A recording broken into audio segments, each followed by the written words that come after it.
Salutare și bine ați revenit pe canal! Astăzi vreau să încerc să fac o rochie cu volane. Când făceam scroll pe Pinterest, mi-a sărit în ochi un model anume și vreau să încerc să-l reproduc. Este vorba de rochia asta, care are volane aici la gât și fusta este la fel compusă din volane.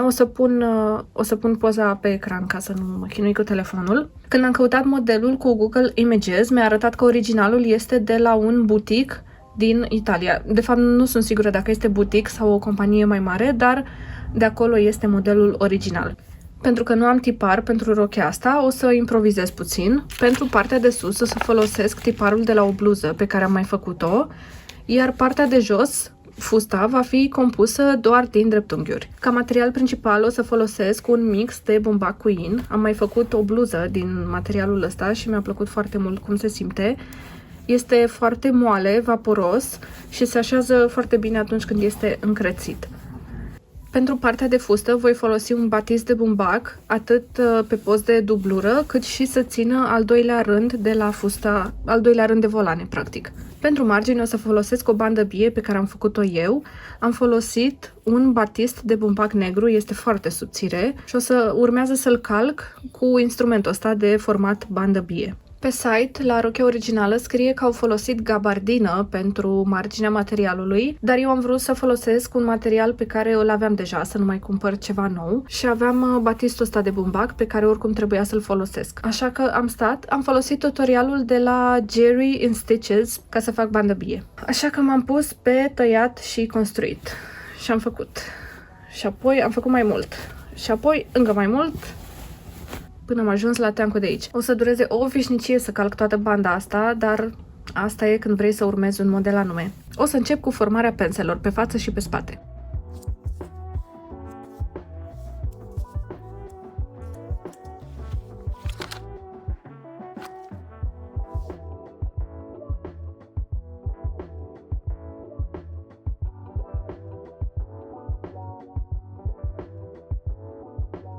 Am prins aici porțiunea de bust cu bolduri și am pus-o pe manechin ca să vă explic ce urmează să fac. Voi finisa toate volanele cu bandă bie de la început ca să nu mă chinui să le finisez după ce sunt montate pe rochie. Aici la gât, unde vine porțiunea V, am pus o fâșie mică de bandă bie pentru că am nevoie să finisez chiar vârful decolteului. În rest o să fie finisat cu bandă bie după ce montez volanele de la gât. Porțiunea asta lungă de bandă este pentru finisarea volanelor și porțiunea aceea care va atârna în față pentru a lega fundița. Am întins aici pe masă toate volanele pe care urmează să le finisez acum. Aici am volanele care vor veni la partea de bust. Astea două sunt volanele din partea de jos de la fustă. Cele mici de aici sunt volanele care vor veni la mâneci.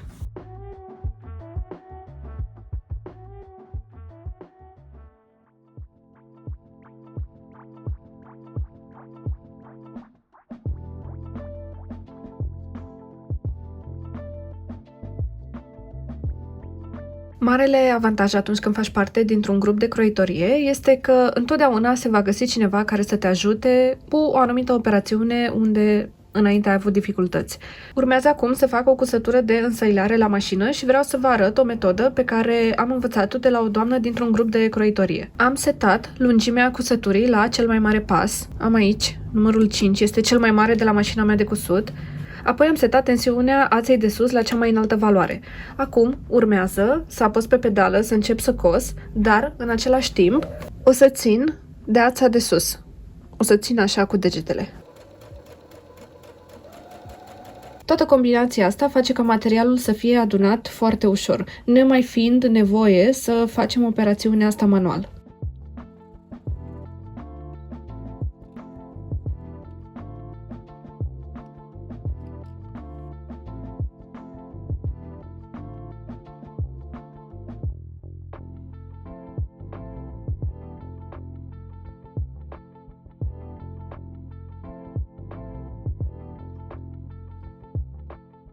Am pus volanul aici pe partea de bust și am observat că mai trebuie adunat un pic.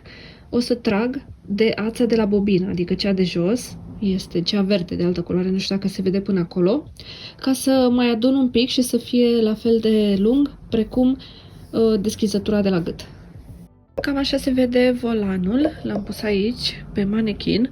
Cred că m-am răzgândit și nu vreau să-l mai montez și pe al doilea, pentru că ăsta stă destul de umflat. Este mult mai mult material decât în rochia originală și nu aș vrea să fie mult prea mult volum aici, la gât. Așa că o să-l dau jos, o să unesc umerii și lateralele de la bust și apoi o să montez volanul.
Deci am stat 5 minute să fixez volanul ăsta aici la guler ca să-mi dau seama că l-am fixat pe dos și acum trebuie să scot toate boldurile și să le prind înapoi pe față.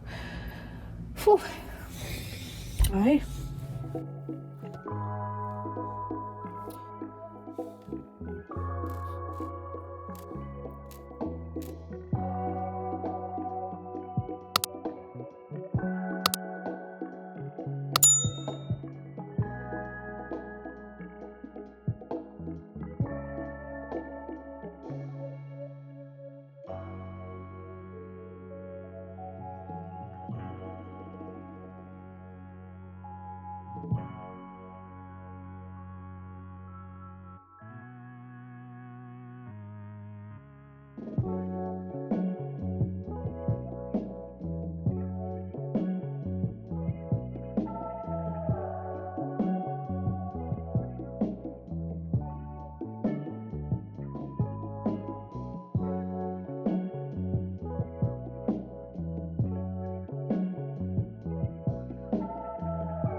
Pentru că am vrut ca la interior banda să fie cât mai uniformă, am ales să o finisez manual. În timp ce o finisam, mi-a venit în minte faptul că în limba română banda asta aplicată aici, la margine, se numește ainfas. Am văzut scris și cu A și cu E la început. Am stat și m-am gândit oare care este originea cuvântului, pentru că ăsta nu părea un cuvânt cu origine în limba noastră, așa că m-am pus pe căutat și cercetat. Am descoperit că originea este de fapt în limba germană și înseamnă cadru sau chenar. De obicei se referă la chenarul acela cu care se încadrează o bucată de text. În contextul în care îl folosim noi se potrivește perfect pentru că marginea asta este încadrată de bandă.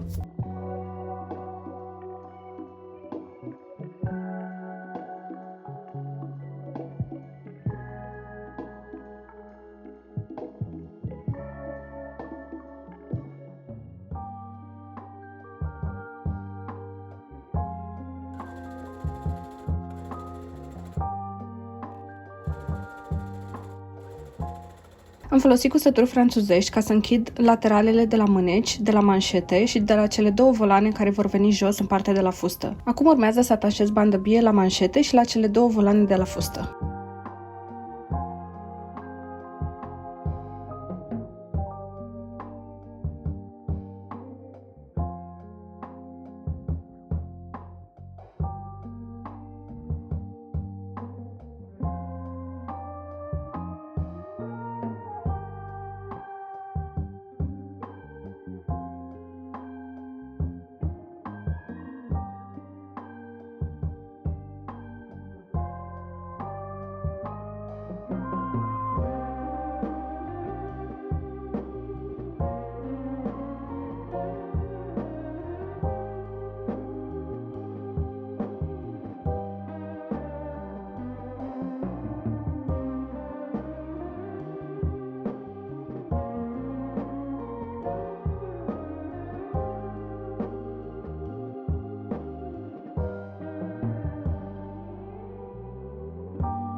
Am petrecut o după-amiază întreagă finisând toate marginile, de la cele 2 manșete de la mâneci, plus de la cele 2 rânduri de la fustă. Apoi am prins totul cu clipsuri și cu bolduri și am îmbrăcat rochia ca să văd exact cum vine pe mine. După ce am probat-o și m-am sucit, m-am învârtit, m-am uitat în oglindă puțin, am ajuns la concluzia că nu-mi place cum vine pe mine. În partea de talie, pentru că rândul acela de sus este adunat, îmi creează foarte mult volum și nu se potrivește cu silueta pe care o am eu. De asemenea, am încercat și mânecile și am ajuns la concluzia că nu-mi place cum vine modelul ăsta cu mâne. Sau cel puțin nu cred că îmi plac manșetele astea, au ieșit, nu știu, mai puțin adunate decât mă așteptam și nu-mi place exact cum se vede. Așa că o să renunț la mâneci și o să renunț și la fustă. O să transform rochia într-un top, practic, să rămân doar cu partea de sus. Partea de top a ieșit tare drăguță, îmi place cum se vede volanul acela la gât, așa că pentru a salva un volan pe care trebuia să-l pun la fustă, o să-l adaug în talie, la top. Am pus aici un rest de material care mi-a rămas, l-am încrețit puțin să văd exact cum se vede și o să-l adaug acum la top. Pentru că nu vreau să mai pierd timp, o să folosesc unul din volanele de la fustă.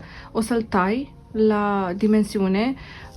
Trebuie să mă îmbrac cu ea, să văd exact până unde vreau să ajungă volanul. Vreau să vină puțin sub cureaua de la blugi, de la pantaloni, da, cu ce o să port topul ăsta.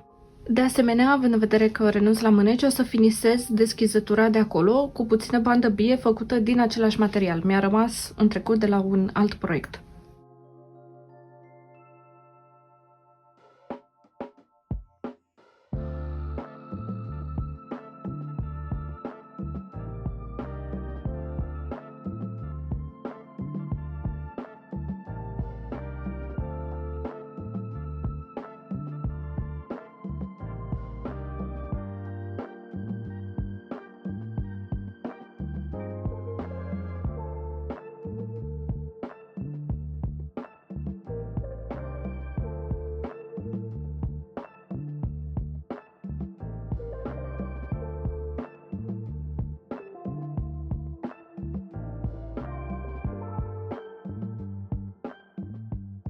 O să las aici la final câteva gânduri. Sunt foarte mulțumită de rezultat, chiar dacă nu este ideea de la care am plecat eu inițial și a trebuit să redresez pe parcurs. Materialul ăsta este foarte bun pentru bluze și topuri. Nu mi-aduc aminte exact dacă am menționat la început, dar l-am achiziționat de la croitoresele anonime. Îmi place cum a ieșit volanul de la bust, am făcut bine că am pus 2 lățimi de material, per total sunt aici 3 metri adunați. A durat foarte mult să încrețesc tot, dar și mai mult a durat să pun banda aia pe margine.